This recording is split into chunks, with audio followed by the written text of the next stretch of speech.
네, 안녕하세요. 주식은 역시 끼릿끼릿의 끼릿입니다. 안녕하세요, 기린이분들. 자, 매주 하는 그 시간이죠. 연기금 외국인 이번 주에 무엇을 샀나? 그것을 한번 살펴보도록 하겠습니다. 자, 모든 내용 거두절미하고 바로 시작하시죠. 렛츠 끼릿. 그리고 참고로 지금 현재 3월 21일 기준이다 라고 생각하시면 될 것 같습니다. 자, 그리고 이번 주 매동을 한번 짧게 보자면은 개인분들이 이렇게 2조 넘게 매수를 하는 걸 확인할 수 있고요. 중간중간 매도를 했지만 그 양은 이제 미약하다. 그런데 매수를 했을 때는 1조, 그 다음 지난주 금요일은 불과 이틀 전이죠. 그때는 1조 6천억이나 매수를 한 걸 확인할 수 있고요.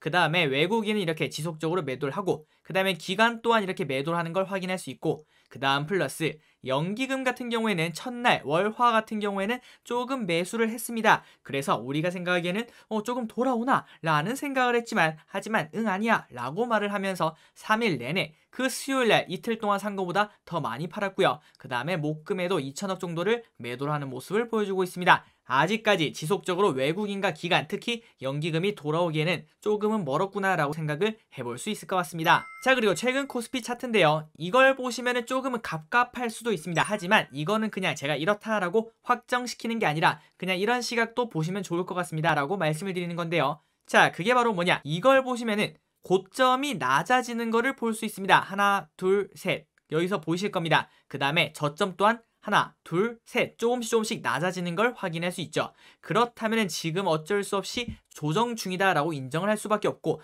그 다음에 보통 기간 조정이라면 이렇게 네모 반듯하게 직사각형의 모양이 나와야 되는데 이게 조금 기울어진 걸 확인할 수 있습니다. 그리고 지난주 금요일 같은 경우에 60일선, 이 주황색 선 보이시죠? 이 선에 아슬아슬하게 걸려있는 걸 확인할 수 있는데요. 그래서 이번 주에 만약에 이걸 깨고 내려간다면은 야, 이거 2900까지도 노려볼 수 있지 않을까 라는 생각을 조금은 해볼 수 있을 것 같습니다. 하지만 이거는 그냥 최악의 상황이다 라고 생각을 할 수 있을 것 같고요. 항상 말씀드리다시피 증시를 예측하는 건 무의미합니다. 그냥 이런 식으로 생각만 해보는 거죠. 그리고 난 다음 기린이 분들이 생각했을 때 증시가 조금 불안한 것 같다 라고 하면은 현금 비중을 조금 늘리는 걸 추천드리고요. 그 다음 반대로 내가 생각했을 때는 뭐 조금씩 낮아지고 있긴 한데, 근데 이건 결국 기간 조정일 거야, 이렇게 치고 올라갈 거다, 결국 올라갈 거니까 나는 그냥 마음 편하게 3천 밑으로 내려가면 계속 지속적으로 매수를 하겠어, 그런 식으로 여러분들의 스타일을 찾아가시면 될 것 같습니다. 절대 방금 제가 말씀드린 그 시각처럼 고점도 낮아지고 저점도 낮아지잖아, 야 그러면은 그 다음에는 2,900까지 내려가면 어떡해, 그러면은 지금 주식을 다 팔고 그 다음에 2,900이 오면은 매수를 하자 라고 생각하실 수도 있습니다. 그리고 그 말이 맞아 떨어질 수도 있죠. 하지만 그 말의 반대말은 떨어질 수도 없다는 소리입니다. 만약에 갑자기 생각지도 못한 호재가 터지고 그 다음에 국제정세가 정말 올바르게 흘러가게 된다면은 갑자기 주식이 상승하는 경우도 당연히 생길 수 있습니다. 작년 12월 그 다음에 올해 1월 이렇게 올라가는 거 아무도 예측하지 못했거든요. 이런 식의 장이 나타날 수도 있기 때문에 항상 우리는 시장에 참여는 하고 있어야 된다라고 저 기릿은 생각하고 있습니다. 그렇기 때문에 여러분들이 조금 불안하면 현금 비중을 조금씩 늘리는 방식으로 가야지, 전체적으로 현금 비중 100%를 하겠어 라는 거는 어떻게 보면 하나의 도박일 수 있다 라고도 말씀드릴 수 있을 것 같습니다. 그렇기 때문에 지금까지 정리를 하자면 여러분들의 생각을 한번 정리를 해보시고, 이거 주식이 조금 더 떨어질 것 같은데 라고 생각하신다면 지금 만약에 매수하려는 그 자금 있죠, 그 자금을 조금 더 참으시는 걸 추천드리고요. 굳이 지금 와서 현금 비중을 막 늘릴 필요는 없다라고 말씀을 드리고 싶습니다. 자, 그리고 다음 자료를 보시면은 증시 자금 동향을 볼 수 있는데 고객 예탁금이 지속적으로 줄어들고 있는 걸 확인할 수 있죠. 자, 이걸 보면은 키리님 아까 보니까 그 개인이 이번 주에도 2조를 매수했던데요, 그것 때문에 이렇게 계속 줄어드는 거 아닐까요? 네, 맞습니다. 그것 때문에 줄어드는 게 맞죠. 하지만 작년 12월과 올해 1월 같은 경우에는 개인분들이 주식을 사면서도 이 고객 예탁금은 지속적으로 늘어나는, 우상향하는 모습을 보여줬습니다. 하지만 지금 이제 줄어들고 있는 거 봐서는 예전보다는 지금이 주식에 대한 기대감이 줄어들고 있다라고 볼 수 있겠죠.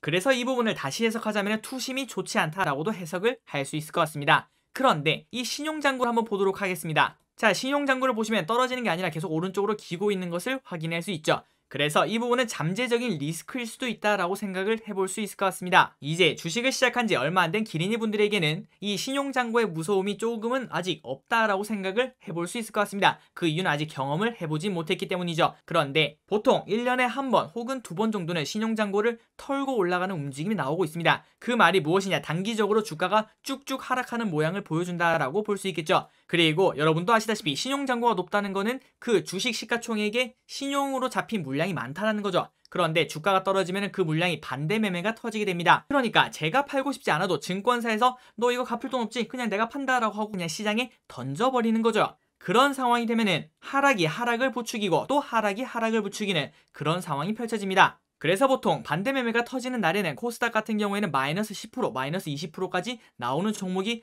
허다하다라고도 볼 수 있는데요. 그런데 그런 장이 1년에 한 번 정도는 존재하고 있는데 지금 이렇게 신용장고가 고공행진을 하고 있다면 충분히 이 부분을 생각을 해볼 필요는 있겠죠.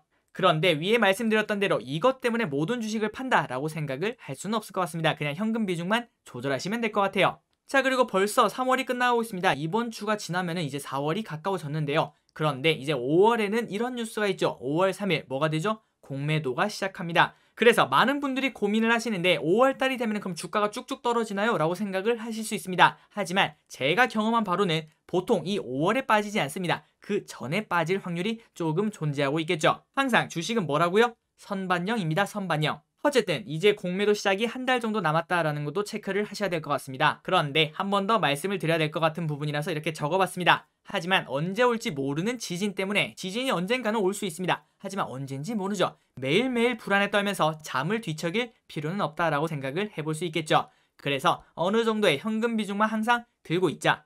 그리고 큰 악재가 아닌 이상 3,000 이하는 그냥 비중 확대를 하고 그 다음에 3,100 이상은 다시 비중 축소를 하고 그런 트레이딩 관점으로 일단 대응하시면 좋은 결과가 있을 거다라고 생각을 해볼 수 있을 것 같습니다. 그러니 결론은 너무 걱정하지 말자. 떨어짐이 있으면 뭐라고요? 오름도 있다. 자, 그리고 이제 연기금과 외국인이 무엇을 사는지 빠르게 보도록 하겠습니다. 그런데 이 부분은 꼭 아셔야 되죠. 연기금이 이번 주에 샀다고 다음 주에 산다고 확신할 수는 없습니다. 그러니 공부할 종목 선정에 참고만 하시면 된다라고 말씀을 드리고 싶군요. 자, 연기금 1등부터 19등까지 보자면 기아차, 금호석유, 한국조선해양, SK바이오사이언스, 아모레퍼시픽, KTNG, 삼성바이오로직스, 카카오, 고려아연, 포스코인터내셔널, 만도, 한국항공우주, 동진세미캠, 현대제철, 하나에어로스페이스, 녹십자랩셀, 하나투어, 현대건설, 삼성생명 이렇게 19개가 있고요. 자, 그리고 여기서 특징주를 한번 꼽아봤습니다. 매도량이 현저하게 적은 종목, 그 다음 플러스 연기금이 물린 종목을 딱 봤는데 그 중에 특이한 게 SK바이오사이언스가 있더라고요. 금요일날 많이 매수를 한 걸 확인할 수 있었습니다.